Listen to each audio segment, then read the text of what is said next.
Good morning and again welcome to my mini blog. তো দেখতে পাচ্ছি সকালবেলা ঘুম থেকে উঠে ওয়েদারটা এত ভালো ছিল যে পিসি বাড়ি গিয়ে 1 কাপ চা খেয়ে নিয়েছিলাম। তারপরে দেখো 12টা 14 বাজে, তখন আমি সকালের ব্রেকফাস্ট করছি।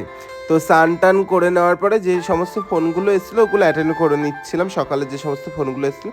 তারপরে দেখো আমি এখানে রেডি হয়ে নিচ্ছিলাম, আজকে যেহেতু মাসি বাড়ি নিমন্ত্রণ ছিল। তারপরে দেখছো আমি এখানে পারফিউমটা দিয়েছি। পারফিউম যদিও বা আমার ইউজ করাটা ঠিক না, তবুও কী বলো তো ওই গরমের দিনে একটু পারফিউম দরকার। তারপরে র্যাপিডো দাদা চলেও আসলো, তো আমি র্যাপিডো দাদা আমাকে হেলমেটটা দিলো, তো আমি হেলমেটটা পরে নিলাম। তারপরে দেখো এত ভালো ওয়েদারটা ছিল, জাস্ট দারুণ। তারপরে মাসি বাড়ি যাবো, খালি হাতে তো যাওয়া যায় না, আমার ওখানে দিদি আছে, মাসি আছে, মেসো আছে। তো দিদির জন্য একটা চকলেট আর ওদের জন্য একটা কোল্ড ড্রিঙ্কস নিয়ে চলে গেছিলাম। তারপরে দেখো দিদি এখানে স্নান টান করে নিয়ে না পুজো দেওয়ার জন্য রেডি হচ্ছিলো। তো দেখো মাসি এখানে রান্না বসাচ্ছিল, মানে রান্না এখনও মাসির কমপ্লিট হয়েছিল না।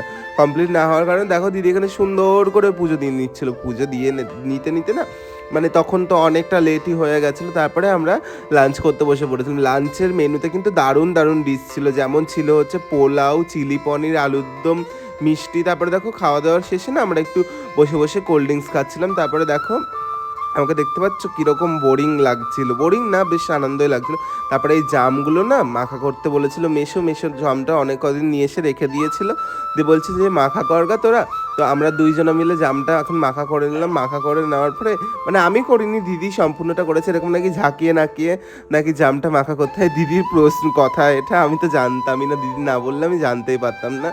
তো দেখতে পাচ্ছ দেখো জামটা দিদি আমাকে খাইয়ে দিচ্ছিলো, কারণ না আমি যেহেতু আর মানে হাত ধুতে যাবো না, ওই জন্য দেখো দিয়ে সন্ধ্যাবেলা একটু ঘুমিয়ে নিয়েছিলাম। ঘুম থেকে ওঠার পরে দেখো এটা আমার মেশো আর ওটা আমার দিদি মাসিরকে তো দেখলে। তারপরে দেখো ঘুমিয়ে চোখ মুখ ফুলিয়ে নিয়েছিলাম।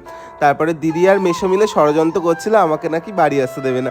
তো আমি তো বাড়ি আসবোই। তো আজকে এইটুকুনেই, দেখা হচ্ছে পরবর্তী কোনো ভিডিওতে। Tata bye bye.